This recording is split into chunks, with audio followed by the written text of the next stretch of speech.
beyond the reality we perceive, whispers of other dimensions, other possibilities, have always haunted the human imagination. What if the slightest deviation, a single choice unmade, could splinter existence into countless parallel worlds? And what if, in some of these worlds, the familiar twists into the terrifying? Tonight, we delve into 3 disturbing tales from the chilling expanse of the multiverse, where the fabric of reality frays and the horrors of alternate dimensions bleed into our own. Prepare to question everything you know, for the boundaries are thin, and the unknown awaits. Story 1. The Man from Taured. Our first unsettling journey into a parallel reality begins with a true account that has baffled authorities and fueled speculation for decades: the perplexing case of the Man from Taured. In July 1954, a scorching summer day in Tokyo, Japan, a seemingly ordinary man arrived at Haneda Airport. His appearance was unremarkable, but his demeanor was anything but. As he presented his passport to customs officials, a wave of confusion rippled through the checkpoint. The passport, though appearing perfectly legitimate in its design and security features, stated his country of origin as Taured. The customs officers, well versed in global geography, had never heard of such a nation. They pressed him for details, and the man, speaking fluent French and Japanese, became increasingly agitated and bewildered. He insisted that Taured was a sovereign nation, nestled between France and Spain, and had existed for over 1,000 years. He produced other documents: a driver's license, bank statements, and even currency, all seemingly authentic, yet all bearing the name of this non-existent country. When presented with a world map, he became even more distressed, pointing frantically to the region where Andorra is located, asserting that Taured should be there, clearly visible. The situation escalated.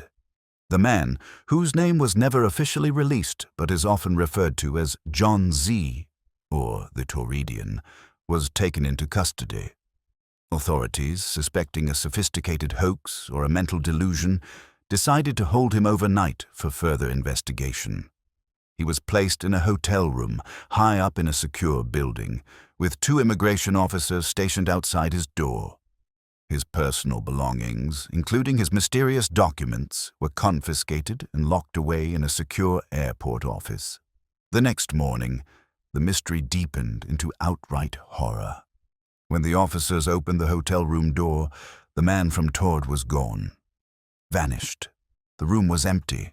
There was no sign of forced entry, no way he could have escaped from the high-floor window, and no trace of him in the entire hotel. To compound the enigma, when officials went to retrieve his documents from the airport's security room, they too had disappeared. His passport, his currency, his driver's license, all gone, as if they had never existed. This inexplicable disappearance, coupled with the man's unwavering conviction about his homeland, has led many to believe that the Man from Taured was not a hoaxer or a madman, but a genuine traveler from a parallel universe. A universe where Taured exists, perhaps as a thriving nation in the place of Andorra. His sudden appearance and equally sudden disappearance suggest a momentary, perhaps accidental, bleed-through between realities. A terrifying glimpse into the fragility of our own perceived existence. What forces propelled him into our world, and what pulled him back? Was it a cosmic glitch, a tear in the fabric of space-time, or something far more sinister? The case of the Man from Taured remains an open wound in the annals of the unexplained. A chilling reminder that the reality we inhabit might be just one of countless others, and that sometimes the doors between them can creak open, allowing the impossible to step through. The unsettling implications of the Man from Taured's story resonate deeply with our primal fears of displacement and non-existence. Imagine waking up one day to find that your entire world, your history, your very identity is alien to everyone else. This is the existential horror at the heart of the Taured incident. The man's distress, his genuine confusion and frustration at the customs officer's ignorance of his homeland, speaks volumes. It wasn't the performance of a con artist. It was the desperate plea of someone who had lost his bearings in a reality that was subtly, yet fundamentally, different from his own. His insistence on Taured's 1,000-year history, a history utterly absent from our timelines, suggests a divergence point in the past, a fork in the road of causality that led to two distinct present realities. The meticulous details of the incident, particularly the security measures taken by the Japanese authorities, make the disappearance even more baffling. A high-floor hotel room, guards outside the door, confiscated documents locked away. These were not amateur precautions. Yet the man and his belongings vanished without a trace, defying all conventional explanations. This aspect of the story pushes it beyond mere misidentification or hallucination and into the realm of the truly supernatural or multiversal. It suggests a power at play that transcends our physical laws, a seamless transition between dimensions that leaves no physical evidence behind. Some theories propose that the man from Taured was not merely a traveler, but a victim of a reality slip, a momentary, involuntary shift between parallel universes. This concept is particularly terrifying because it implies that such shifts could happen to anyone at any time without warning or control. One moment, you are in your familiar world. The next, you are in a subtly altered version, where your loved ones don't recognize you, your home is slightly different, and your history is erased. The horror lies in the sudden, absolute isolation, the terrifying realization that you are a stranger in a world that looks almost identical to your own, yet is fundamentally alien. The Taured incident also touches upon the philosophical concept of many worlds interpretation in quantum mechanics, which posits that every quantum measurement or decision causes the universe to split into multiple parallel universes, each representing a different outcome. While this is a scientific theory, the man from Taured's story gives it a chilling, tangible form, suggesting that these theoretical parallel worlds might not be as inaccessible as we believe. The possibility that our reality is just one thread in an infinite tapestry of existence, and that these threads can occasionally intertwine or fray, is a deeply unsettling thought. Furthermore, the enduring mystery of the man from Taured serves as a cautionary tale about the limits of our knowledge. Despite all our advancements in science and technology, there remain phenomena that defy our understanding, challenging our assumptions about the nature of reality itself. The case has inspired countless works of fiction, from novels to films, each attempting to grapple with the profound implications of such an event. But the true horror lies in the fact that it remains unsolved, a persistent anomaly that continues to whisper of worlds beyond our comprehension, and the terrifying possibility that one day someone else might arrive from a place that doesn't exist, or worse, that we ourselves might accidentally step into a reality from which there is no return. The Man from Taured is not just a story, it is a chilling testament to the thin veil between dimensions, a reminder that the universe is far stranger and more terrifying than we can ever imagine. Story 2. The Missing Boyfriend. Our second chilling account delves into the subtle yet profoundly disturbing horror of a reality shift that leaves one utterly alone. This is the story of Lenia Basha from Madrid, a woman whose life was irrevocably altered by a seemingly minor, yet ultimately catastrophic, glitch in the Matrix. One ordinary morning, Lenia awoke in her apartment, a place she had known intimately for years. Yet, something was undeniably wrong. The furniture was subtly rearranged, a painting was missing from the wall, and a familiar mug was replaced by one she didn't recognize. These were minor discrepancies, easily dismissed as a trick of the light or a momentary lapse in memory. But then, a far more terrifying realization dawned upon her. Her boyfriend was gone. Not just gone from the apartment, but gone from her life entirely. His side of the bed was cold and undisturbed. His clothes were absent from the closet. His toothbrush was missing from the bathroom. In a rising panic, Lenia searched for his phone number, only to find it absent from her contacts. She frantically called mutual friends, her voice trembling as she asked about him, only to be met with blank stares and confused questions. "Who are you talking about?" they asked, their voices laced with genuine bewilderment. Her boyfriend, the man she had loved and lived with for years, simply did not exist in their memories. Desperate, Lenia went to the police to file a missing persons report. The officers, after patiently listening to her increasingly frantic account, informed her that there were no records of such a person. No birth certificate, no social security number, no driver's license. Nothing. It was as if he had been erased from existence. A psychiatrist suggested she was suffering from stress-induced hallucinations, a convenient diagnosis for a reality that refused to conform to her memories. But Lenia knew, with an unwavering certainty, that she was not hallucinating. Her memories were vivid, detailed, and utterly real to her. The horror deepened as she tried to reconnect with her family. Her sister, who Lenia distinctly remembered having a recent shoulder operation, denied it ever happened. "My shoulder is fine, Lenia," her sister would say, looking at her with concern.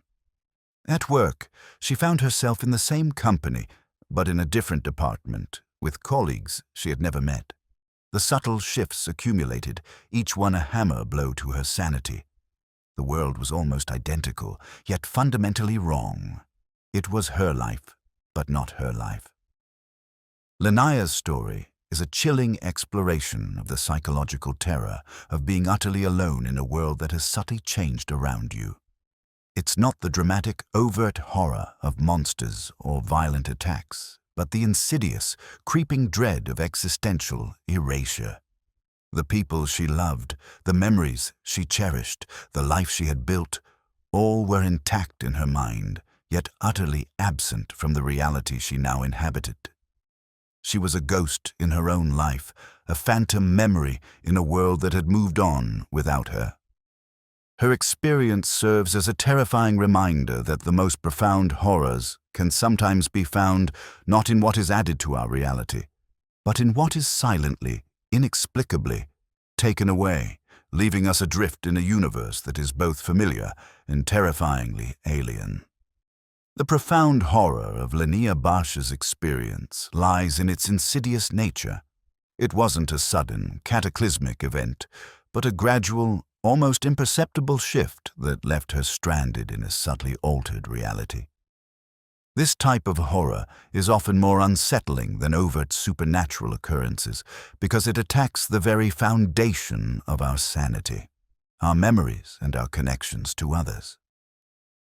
Lenia's initial confusion, the minor discrepancies in her apartment, quickly escalated into a full-blown existential crisis as she realized the man she loved, her entire shared history with him, had been erased from the collective consciousness of this new reality. The psychological toll of such an experience is immense. Imagine the terror of having your most cherished memories dismissed as delusions, of being told by your closest friends and family that the person you remember never existed. This gaslighting by an entire reality is a form of psychological torture. Lenia's unwavering conviction in her memories, despite the overwhelming evidence to the contrary, speaks to the strength of her own internal reality. Yet it also highlights her terrifying isolation. She is the sole keeper of a truth that no one else acknowledges, a truth that makes her an outcast in her own life. This story taps into the Mandela effect, a phenomenon where a large group of people share a false memory of past events. While often attributed to misremembering or confabulation, stories like Lenia's give a chilling, personal dimension to the concept, suggesting that perhaps some instances of the Mandela effect are not just shared false memories, but echoes of genuine reality shifts, where individuals or groups have inadvertently slipped between closely aligned parallel universes. The horror here is not just the loss of a loved one, but the loss of your own sanity in the eyes of the world, the terrifying realization that your reality is no longer aligned with anyone else's.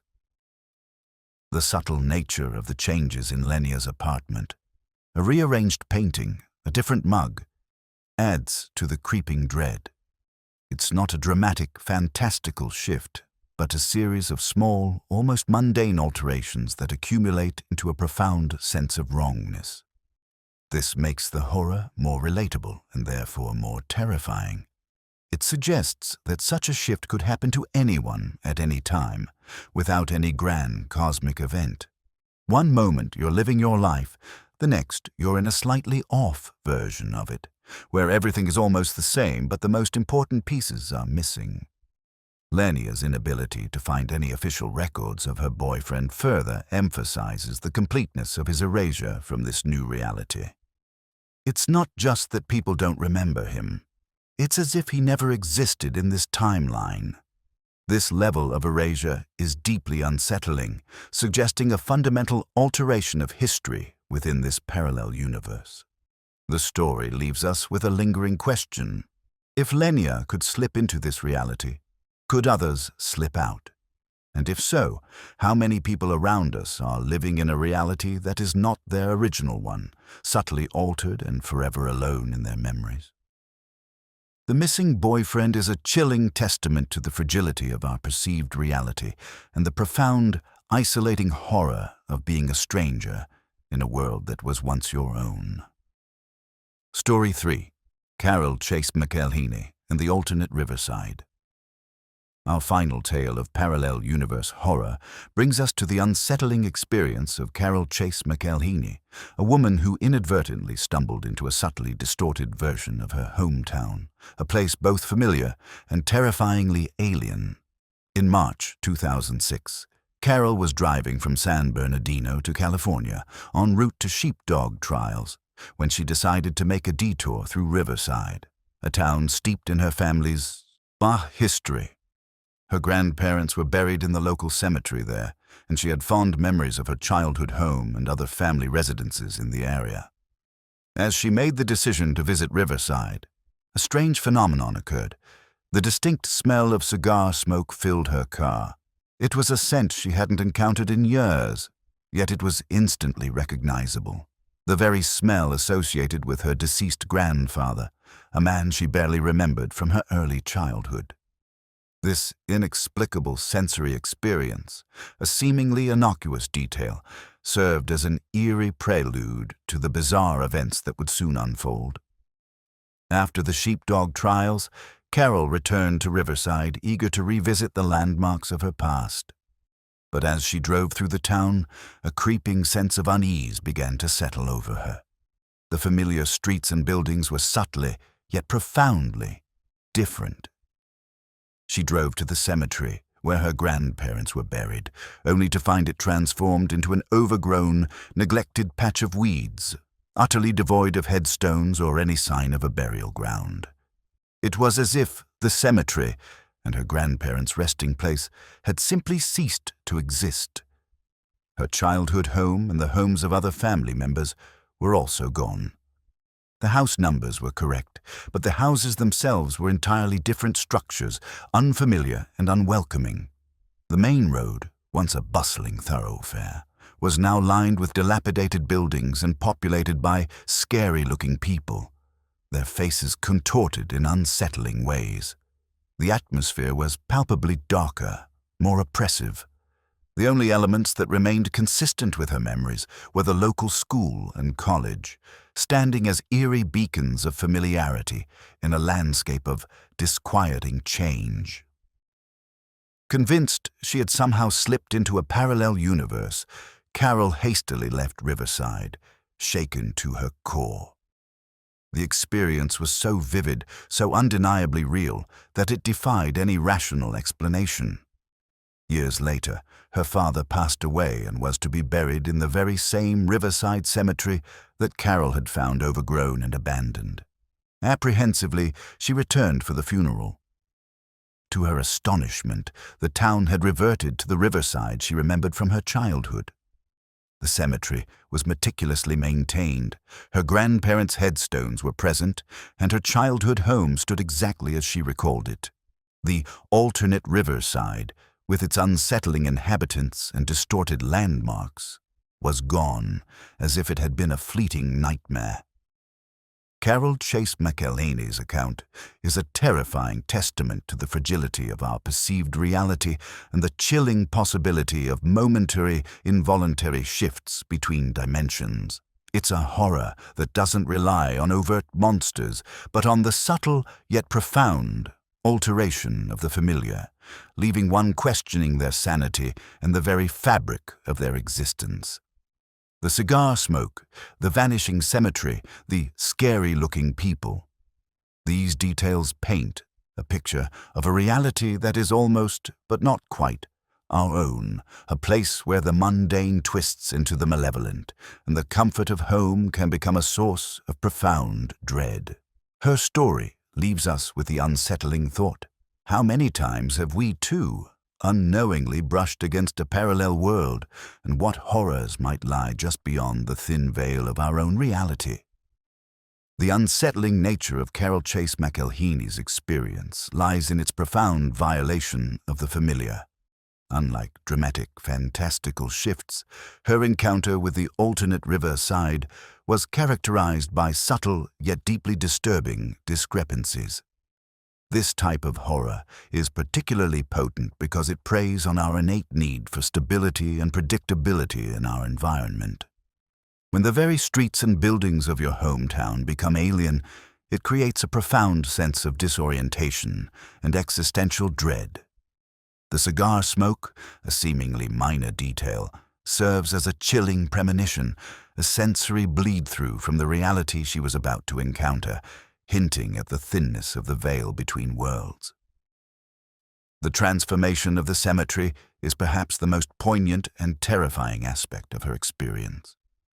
A place of solace and remembrance, where her beloved grandparents rested, was reduced to an overgrown patch of weeds. This isn't just a physical alteration, it's an erasure of personal history, a symbolic death of her past. The scary-looking people on the main road add a layer of psychological horror, suggesting that not only the physical landscape, but also the very inhabitants of this parallel world are subtly twisted, their familiarity replaced by an unsettling strangeness. The fact that the school and college remained unchanged only amplifies the sense of wrongness, creating islands of normalcy in a sea of distorted reality. Carol's experience resonates with the concept of quantum jumping or reality shifting, where individuals believe they can consciously or unconsciously move between parallel universes. However, in Carol's case, the shift was involuntary and deeply unsettling, highlighting the potential dangers of such phenomena. It suggests that these shifts might not always be benign or controllable, and that one could inadvertently find themselves in a reality that is hostile or simply profoundly uncomfortable. The horror lies in the lack of agency, the feeling of being a passive observer in your own life as it subtly unravels around you. The return to her original riverside, equally inexplicable, adds another layer of mystery and terror. Was it a temporary anomaly, a brief alignment of realities, or did she somehow jump back? The fact that the alternate riverside vanished as mysteriously as it appeared leaves a lingering question. What if it's still out there, just beyond our perception, waiting for another accidental slip?